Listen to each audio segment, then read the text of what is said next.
So we're just giving people a minute to get into the room, and Robert will get started in just a minute. Okay?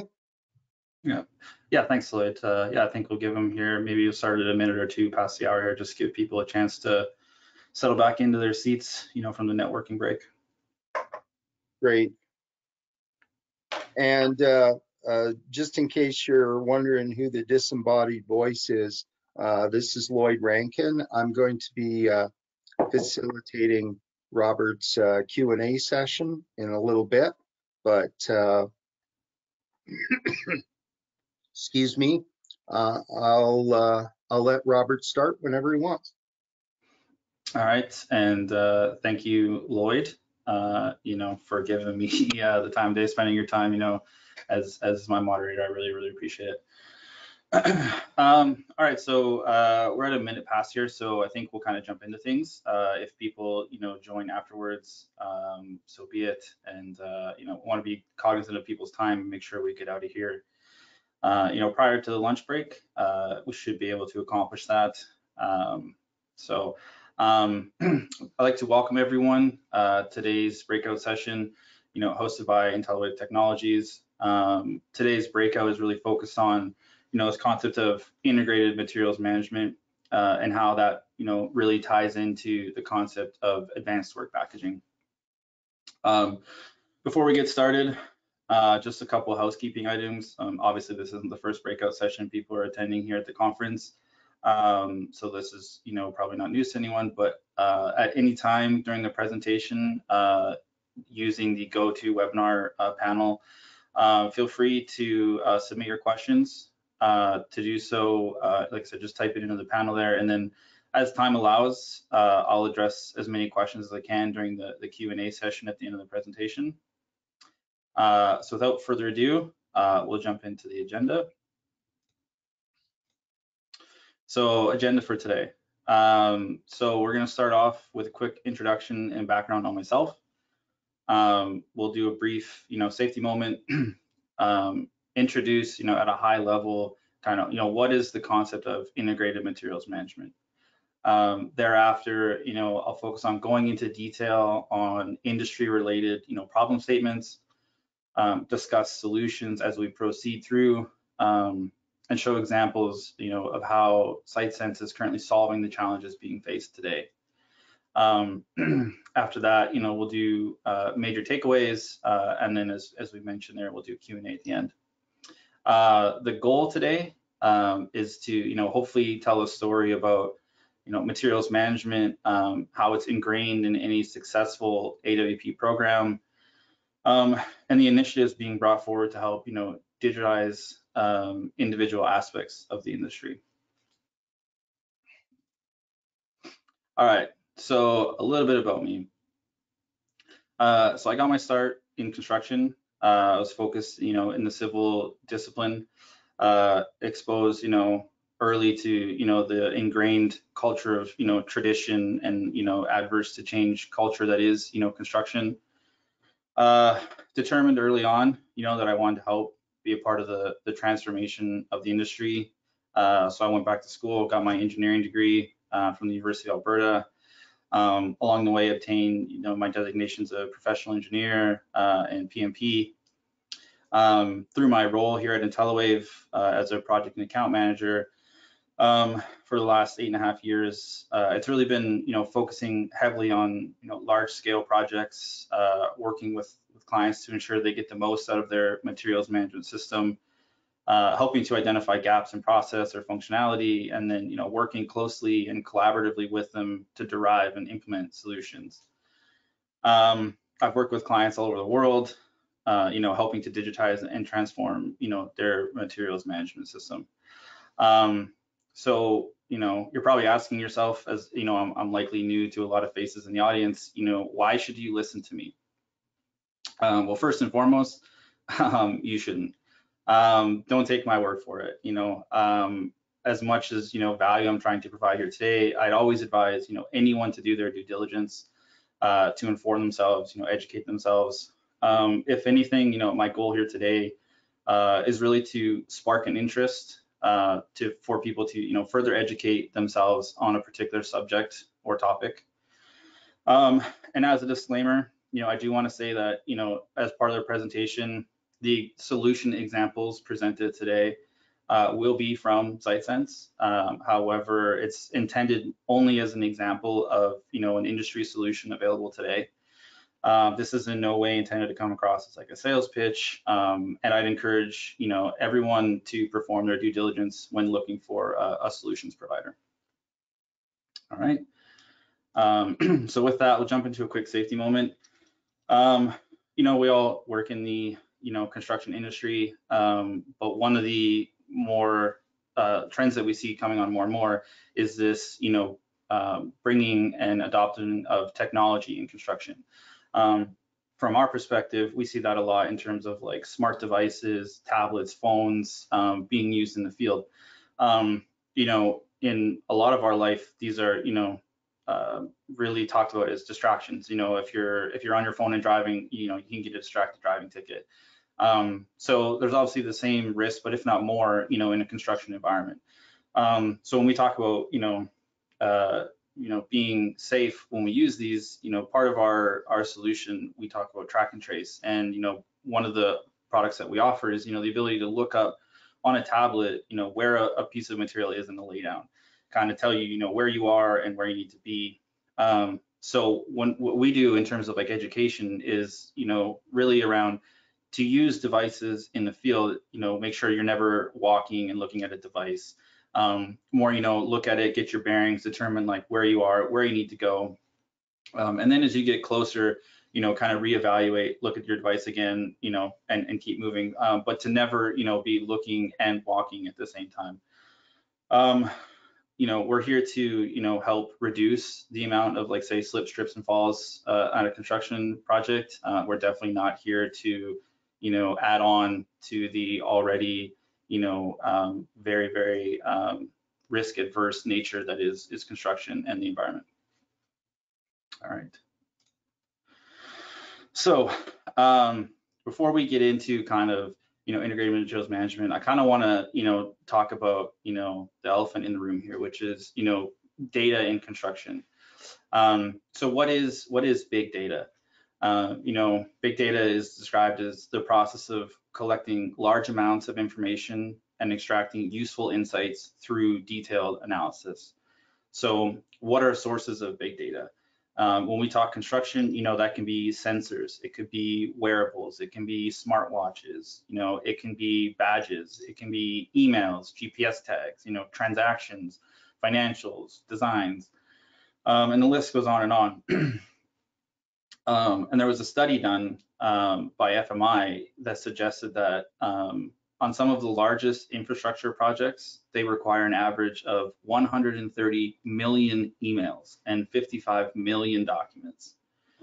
So with those numbers, I mean, it's not out of question. It really puts into frame of mind that it makes sense that 95.5% of data captured goes unused in engineering and construction.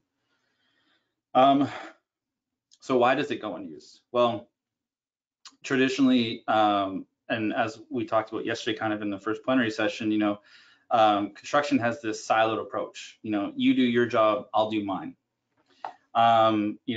Systems not talking to each other. Secondly, analyzing data requires a goal or a target or an objective. Understanding what you want to get out of the data requires experience and planning. If I take like a sales ledger, for instance, I could look at customer names and I could evaluate, I could have the data tell me, how many of my customers are named Ben or Jack.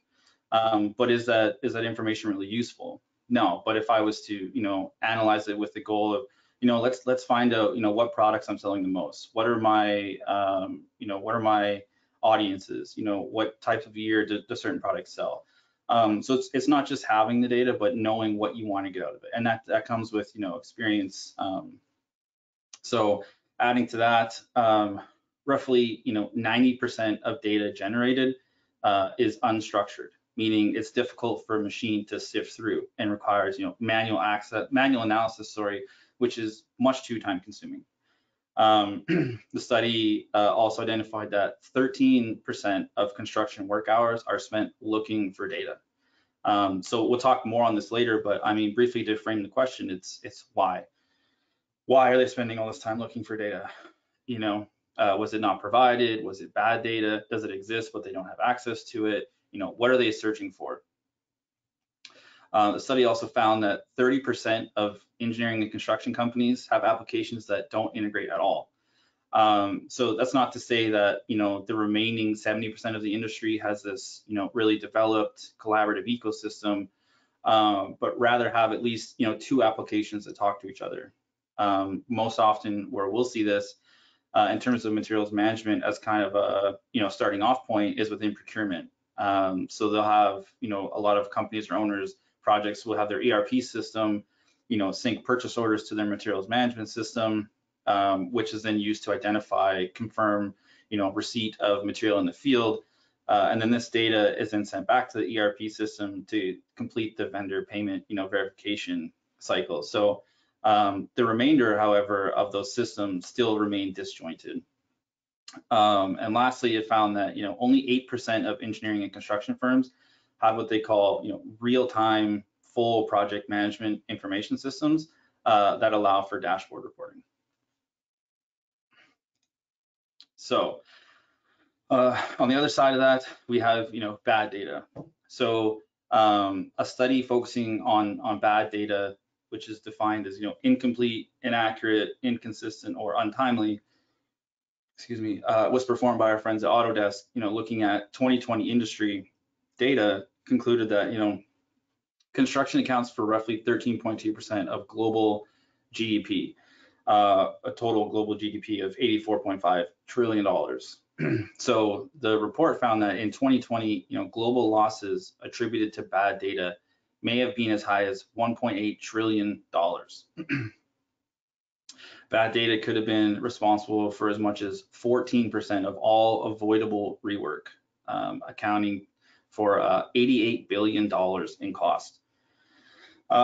If you were to scale that or put that in more of like a general, you know, example, if you take a contractor that generates $1 billion in revenue, the losses resulting just from bad data alone could be as high as $165 million. So yeah, definitely something to be, you know, concerned about. So what are sources of bad data? According to the study, you know, the major sources of bad data are not, you know, produced on purpose. They're not, you know, with malicious intent. And actually the 2 largest contributors, you know, encompassing almost 50% of all bad data, 24%, you know, was inaccurate or incorrect due to like human entry error, you know, entering a 10 instead of an 11 in a spreadsheet as an example. An additional 24% was incomplete, such as, you know, missing fields in a spreadsheet or something like that. So what is integrated materials management? I think there's this, you know, common industry misconception that the realm of, you know, materials management and inventory management really only begins once the material arrives at the project or the facility. The reality, though, is that, you know, any good materials and inventory management system is an integrated one. Integrated materials management encompasses, you know, the complete project lifecycle and really is an integral part of the concept of advanced work packaging. A common theme I've heard throughout the conference thus far is that, you know, AWP is very much about predictability. Integrated materials management is certainly a large contributor to this predictability. And as we just alluded to, you know, it touches every single aspect of the project lifecycle. You know, it not only answers, you know, what is here and where is it, but what isn't here and when will it arrive. So what are some of the major pain points and issues within the industry and concept of integrated materials management? Well, today, with our time, I'd like to focus on 3 of them. So challenge number 1, you know, being, you know, vendor data and in particular, you know, data from multiple vendors or suppliers. Challenge number 2, engineering data, or I guess you could say lack thereof, you know, for planning. And then challenge number 3, which is, a multitude or complete lack thereof of software with no overlapping, visibility. So challenge number 1, data from multiple vendors. So challenge number 1A, data from multiple vendors and suppliers. It isn't uncommon that 2 vendors, who even manufacture or provide the same product will produce the same product in different manners. This can include different processes, whether proprietary or trade secret, order of operations, is this somehow different, different pieces of software to facilitate and track the different statuses associated in terms of milestones. And then we have, different data points and different parties responsible for said data. Within one product or material type, to name a few, there's fabrication status, where in the fabrication process are we? Different milestones depending on the material type or the industry. QA/QC status, so testing status. Does the material require rework? Fulfillment status. More of a commodity type status, but has the vendor confirmed receipt and began processing your material order? Shipment status, where in the transportation logistics world is your material? If we look at, this list, obviously it's a very incomplete list of the various data points that suppliers and vendors are responsible for. However, when we consider that, for every single part, this information may not come from one system, you can begin to kind of, paint that picture that, there's a lot of data, and, leads back to that, big data in construction theme of, how do we manage all of this data? So when we revisit the traditional concept that, materials and inventory management starts when material arrives at the project site, as we alluded to, the above can really help start painting that picture that, a successful implementation of materials management, really starts much earlier. So the second part of this is, depending on the part of the world, there can be different quality assurance and quality control standards. So important to ensure that QA/QC standards of where the project is taking place, are at a minimum being met. Additionally, are there QA/QC standards of the owner, in fact, that are higher than the standards local to the project? There's, different material types have different testing standards, different aspects of the material need to be tested. And on top of that, there's different technologies or advancements in tools to perform the same test. Certain vendors have access to it, certain vendors may not.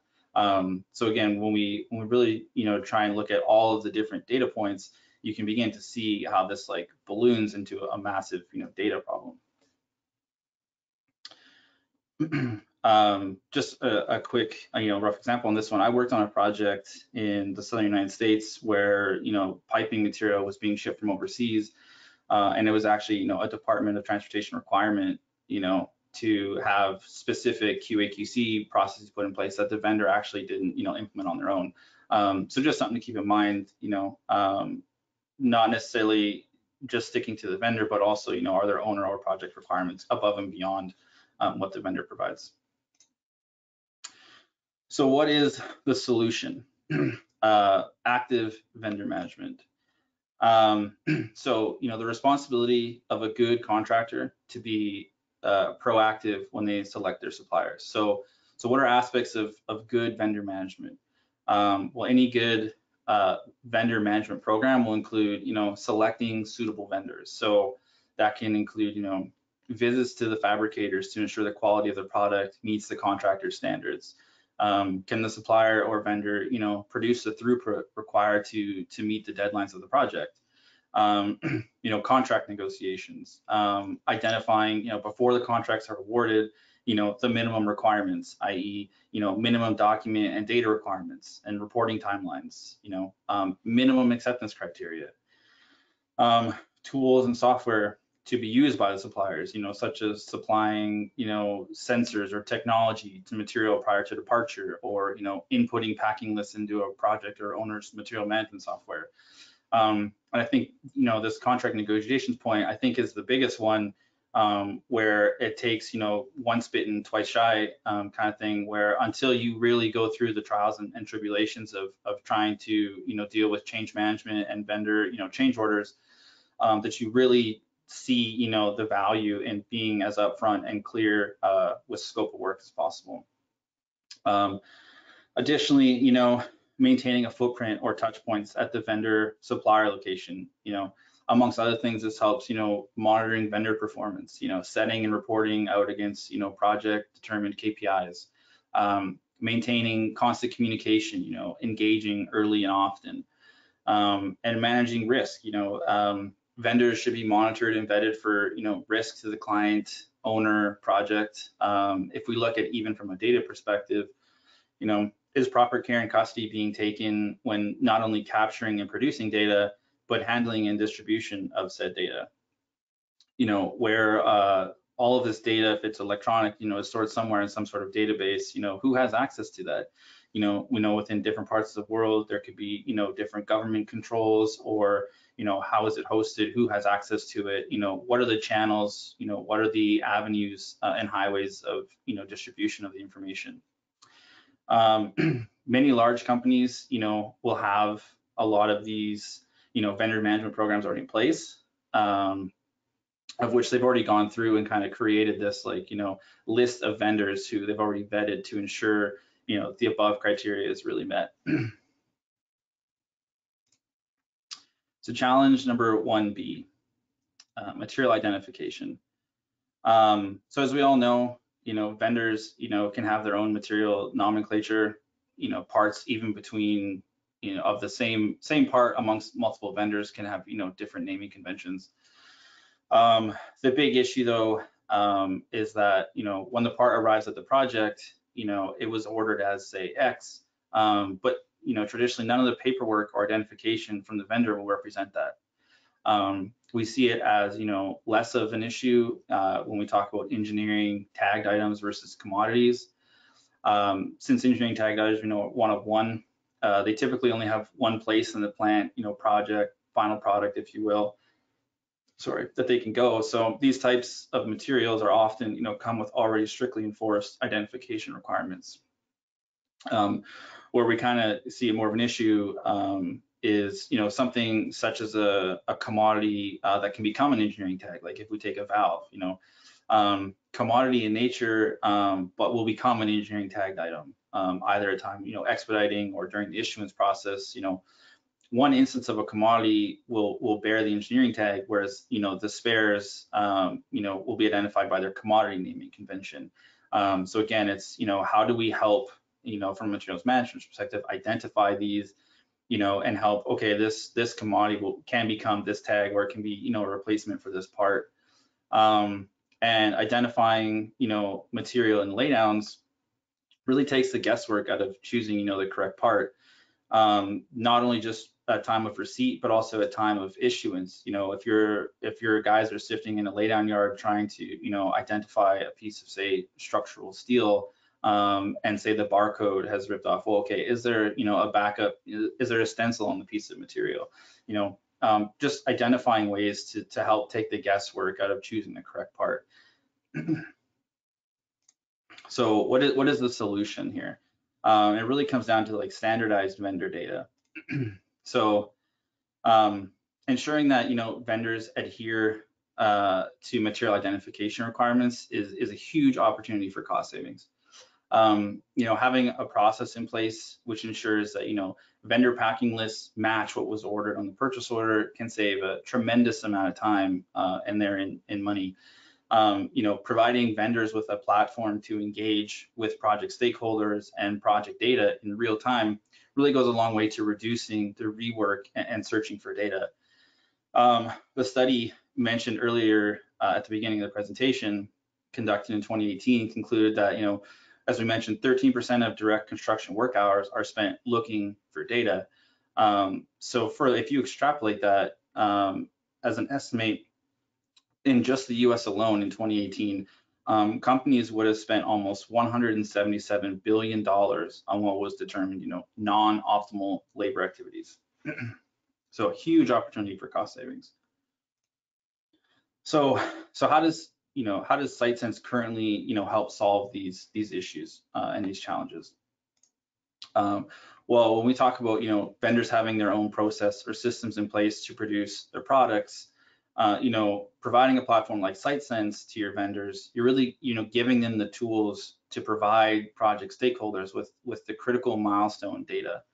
And, SiteSense is cloud hosted, meaning in most cases, vendors are able to take advantage of existing infrastructure to use the system. So it can be used as an accessory, to aid in a vendor's existing process, or, as a full-on replacement in the situation of a lack of a vendor system. Using SiteSense, providing it to vendors, they're able to, scan material identification, so or add barcodes, RFIDs, instantly capture, milestone progress, take pictures, upload documents, again, and all in real time, and anywhere in the world, right?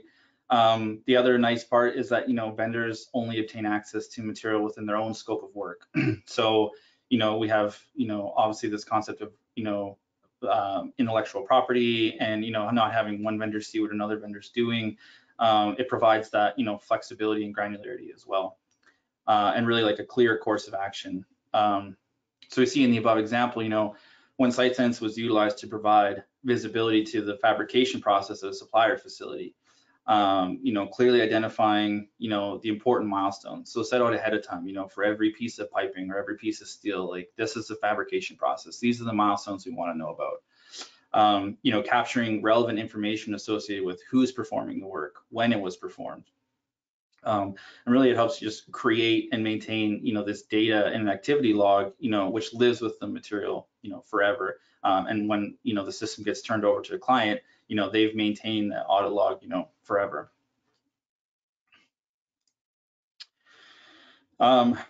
Taking this, one step further in the process from the previous picture, we look at how SiteSense can be utilized to identify, two vendors. And again, this is all about helping vendors help you.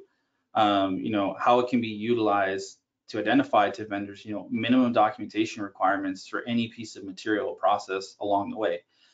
So in this particular example, we're having as part of, the last step in the fabrication process, it's required to upload, say, a mill test certificate, in order to complete that fabrication workflow.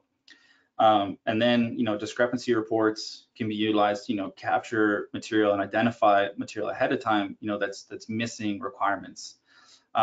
In this particular example, where it's been helpful in the past is ensuring that, all required paperwork for material is, uploaded or provided, prior to receipt. When I talk about that example of the project I worked on in the Southern US, this type of discrepancy reporting was really used to help identify, okay, materials on the water, these are the documentation requirements by the government of the United States. This is not, uploaded yet, but, it really helps the responsible party, engage the vendor and supplier, prior to material arriving. And it also helps, monitor vendor performance and trends, right? So are there vendors who consistently cause problems or, can't adhere to the minimum requirements?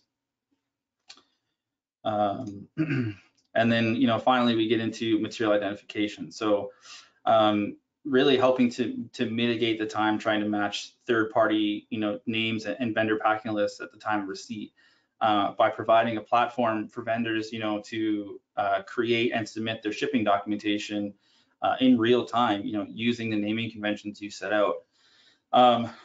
So using what we call our vendor portal, vendors are able to, print barcodes, ensure material identification is, it meets at least the minimum, project nomenclature, create shipments, set out when material is set to arrive, take pictures, upload documents, work within the transportation logistics or expediting world, to, confirm or get approval on shipping. And again, vendors only obtain access to material within their own scope of work. So challenge number 2, engineering data. So when we look at, engineering, planning, scheduling, or just construction in general, right? We see this, discipline-specific software. And it's often the case that, each distinct discipline or silo of a project or company will have its own piece of software. more niche and tailored to the needs of that discipline, and rightfully so. Engineering is no different. And a major takeaway from our panel discussion yesterday was that, more often than not, it's not that the data that you need doesn't exist. It's that you likely just don't have access to it. That said, though, within the space of engineering, there are special considerations that need to be taken into account, such as intellectual property of vendors and suppliers. There are things that they can't disclose.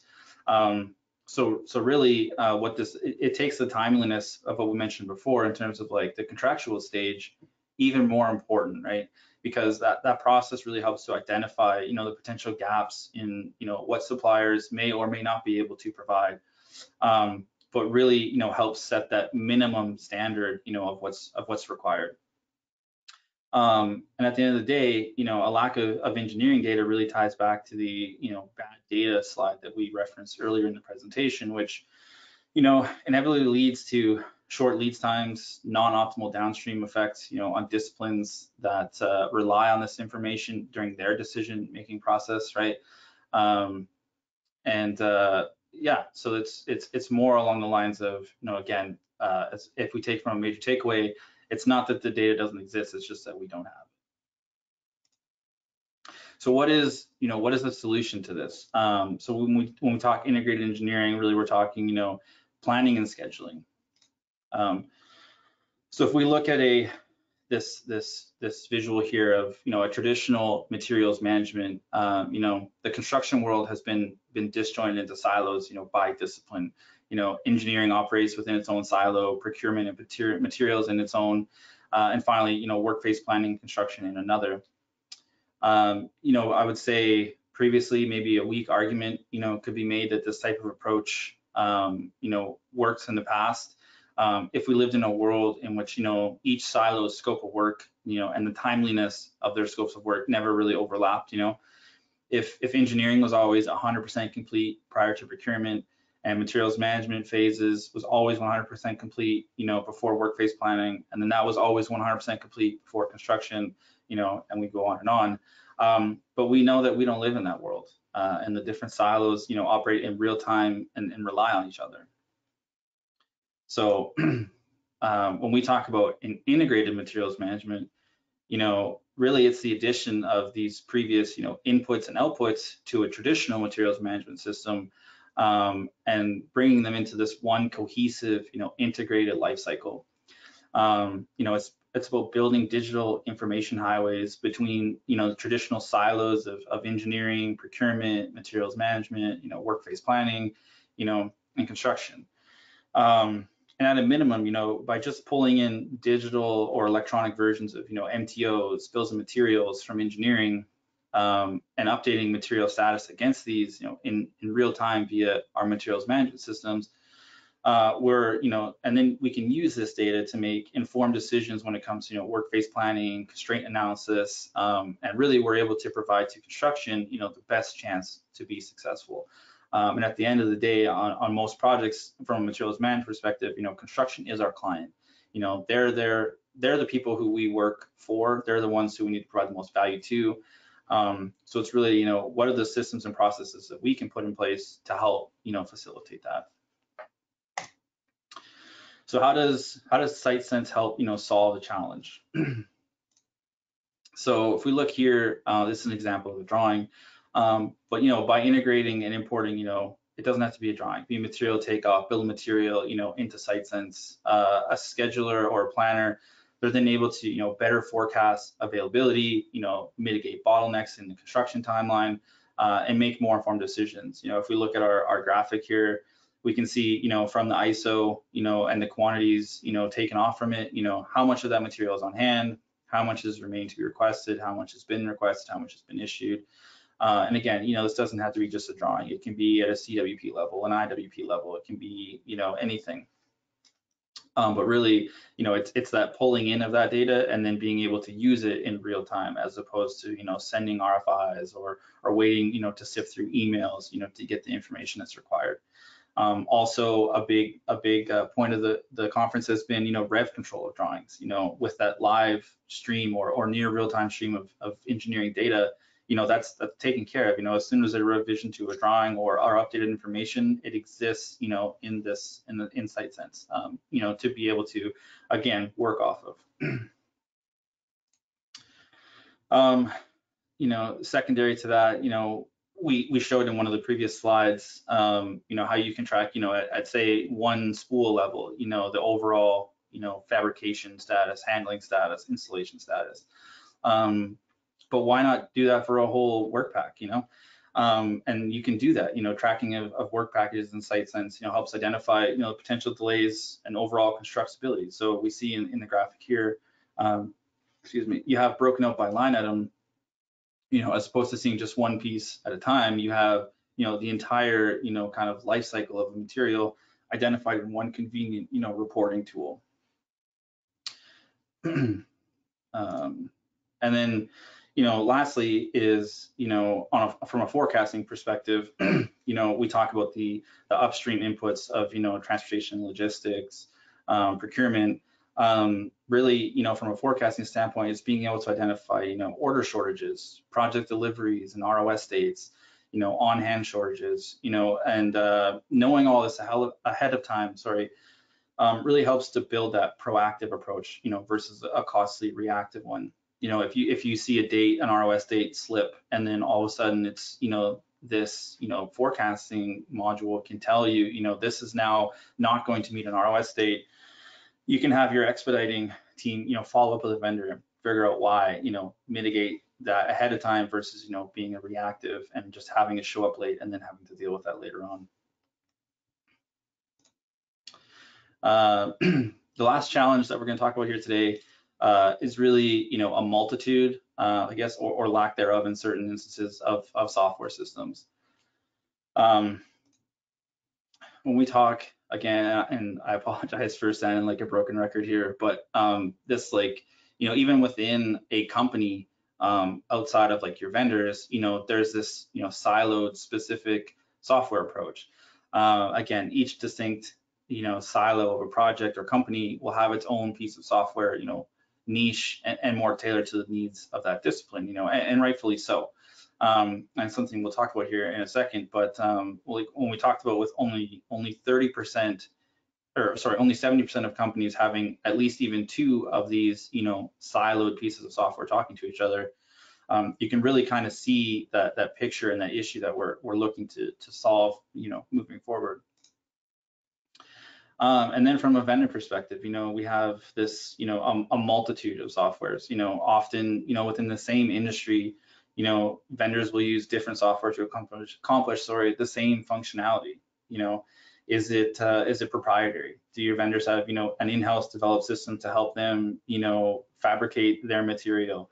So what this means is that, data and reports are going to be delivered in various formats, with various data points, depending on, what's important to the vendor, but not what also was important to you.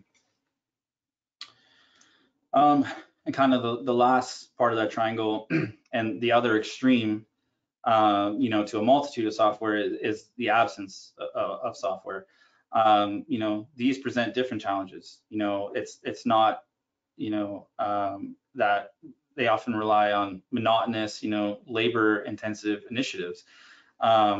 It's, there's zero visibility into the process. Creates extreme bottlenecks in process. And a short kind of excerpt here is really, if anything, this has been kind of, amplified by the onset of the pandemic, and the lack of software. You have fewer people, operating to accomplish the same scope of work. In traditional sense of using pen and paper, there's a lot of handoff between stakeholders. And when you're reducing that, personnel footprint on site, there's less of an opportunity to make a system like this, or a lack of systems, or in this case, successful, because it does require more manpower, to make something like this happen. So what is the solution? Well, I talked, early in the plenary session, and one of my major takeaways is, this concept of a single source of truth. So what is a single source of truth? So it's one, it's a collaborative, integrated digital ecosystem, that provides visibility to all stakeholders. From a functionality standpoint, there's no one size fits all solution. Software that attempts, to be the jack of all trades, often becomes bloated, rigid, and built to only facilitate doing things, one way or maybe one or two ways. These pieces of software, they end up being edged out across the board as, other pieces of software focus on specific, a specific business unit, a use case, or provide, more functionality and more efficiency in that space. And oftentimes what you'll see is because, they tailor to more of a niche or one of the silos, that smaller use case, they're able to be, more innovative and really adapt and, scale as the industry scales, versus, a big bloated piece of software is really hard to manage. The goal here, is not to replace every piece of software. I think that's one of the key takeaways here, but really provide an ecosystem of integration, that provides the required visibility to all stakeholders, regardless of, function, regardless of silo, regardless of discipline. It's really, if you need a piece of data, there should be one, centralized, area you should be able to go to get it. And one of the tidbits I'll say here is that I've found that, collaboration leads to trust, and really trust leads to adoption. And when we, if you look at a company like Google, before they, had all of their little pieces of software that they've added, off the cuff, that handle these niche things at the core, Google is a search engine, and the biggest thing there is, they've become the industry leader. When somebody needs something, they know, to reduce time and be the most efficient, they know, and they can trust that by going to Google, if they start there, they're more than likely to end and get the piece of data that they need, versus taking another avenue. And that's really more of what we're trying to get at here is, having this, digital ecosystem where people can collaborate. And then, like I said, regardless of the silo that you work in, you're able to get information from the other silos, or just different data points that you may need. All right, so how does SiteSense accomplish this?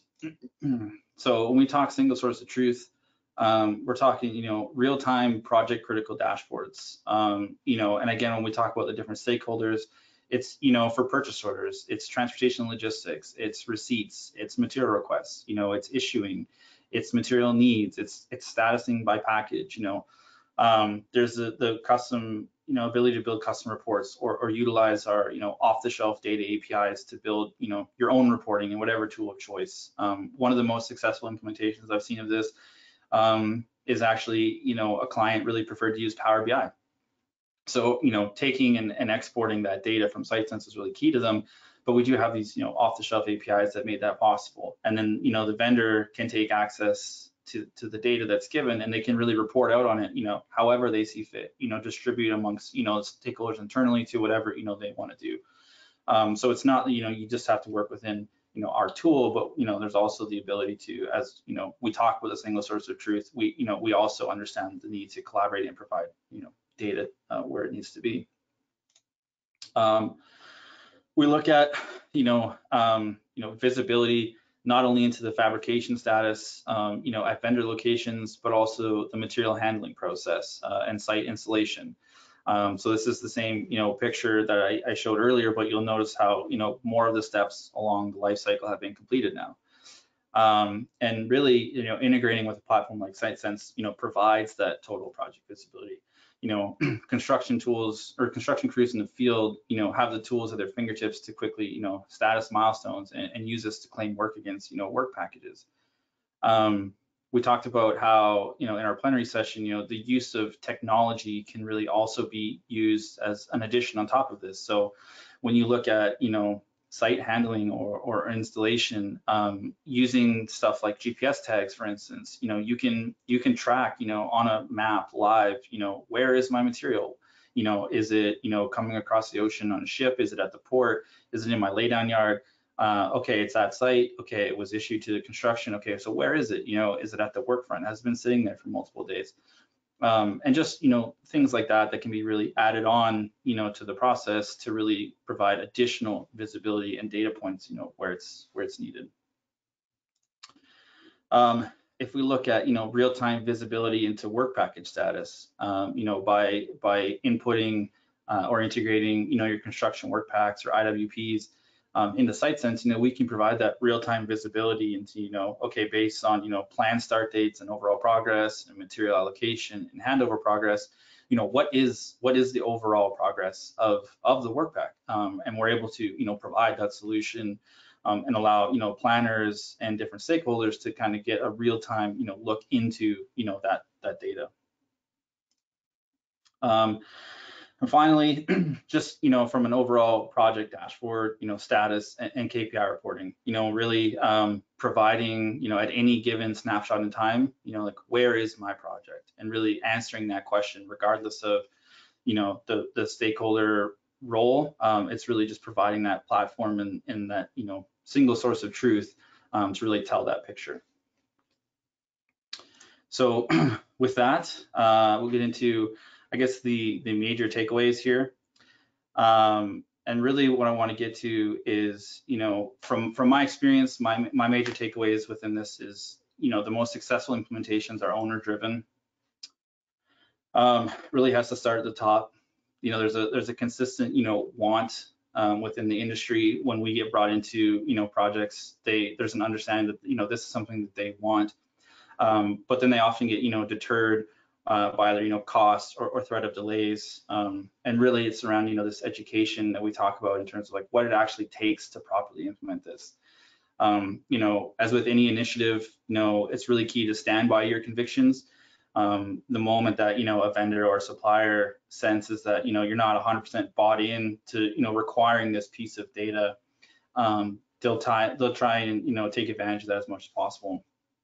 And at the end of the day, the projects are the ones that own the data. So, why not produce it or capture it in a way, that you want to take off, at the end.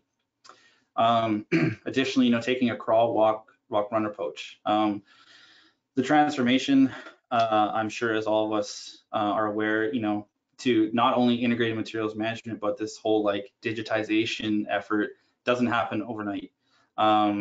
So it's really about, taking it one step at a time. And where I've seen, unfortunately, on the other side, where things are least successful is, when your eyes get bigger than your stomach, to kind of take from an old adage. None of the individual processes or initiatives, get the attention that they require, leading to failed implementation or lack of trust. I think one of the takeaways from, I think, the keynote yesterday that Zachary mentioned, they're kind of like planners to, I think, superintendents was one-to-one. And it's really, they've identified and addressed the issue that for something to be successful, there is, that effort, and to do it properly, it does take time, it does take resources.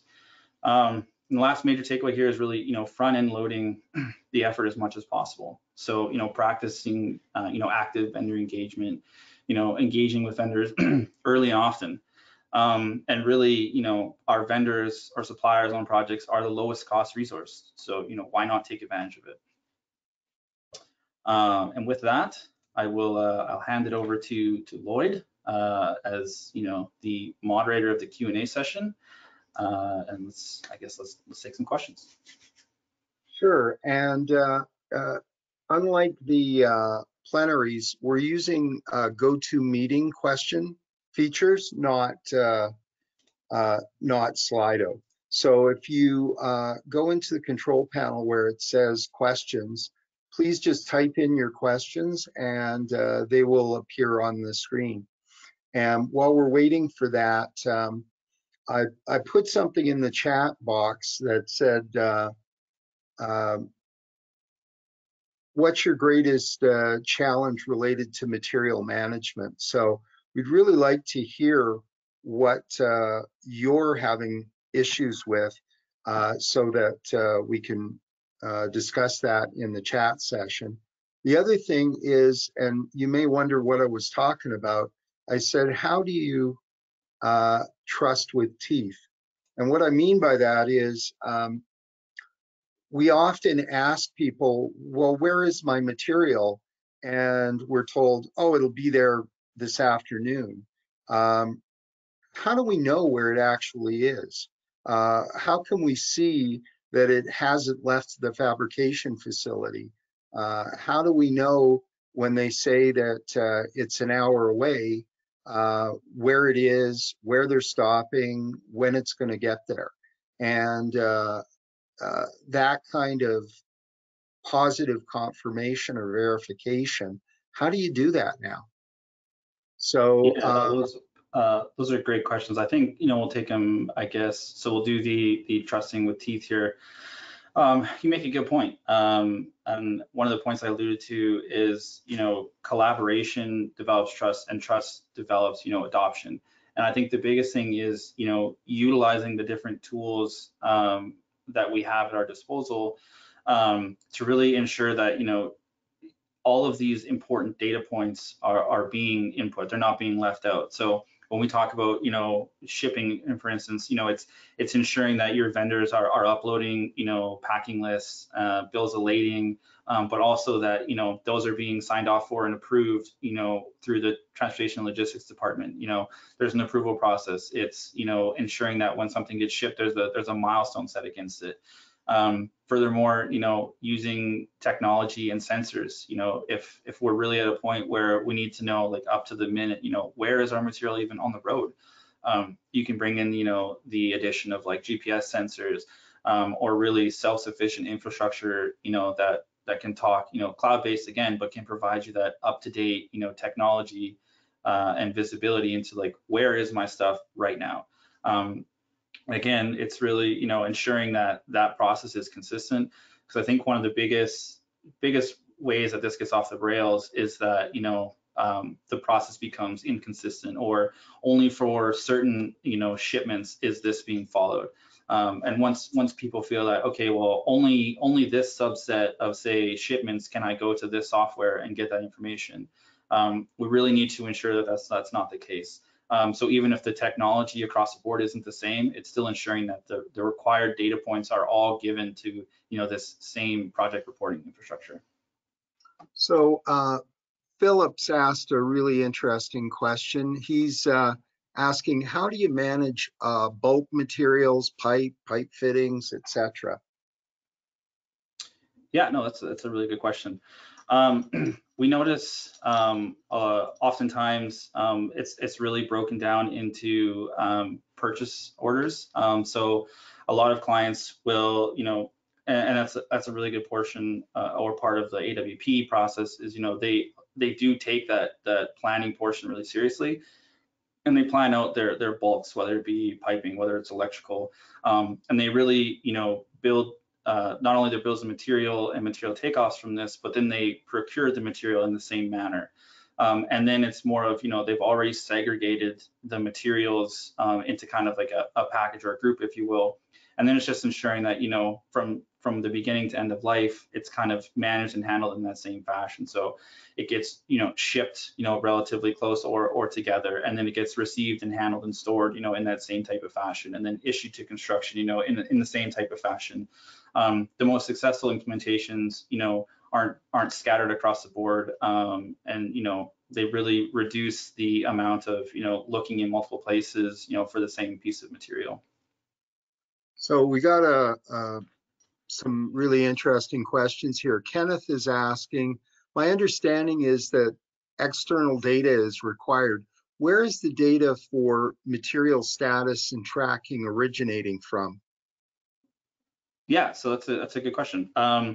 So when, and I'll take from a previous project I worked on. I can't obviously name the project, but really it's coming from the process itself.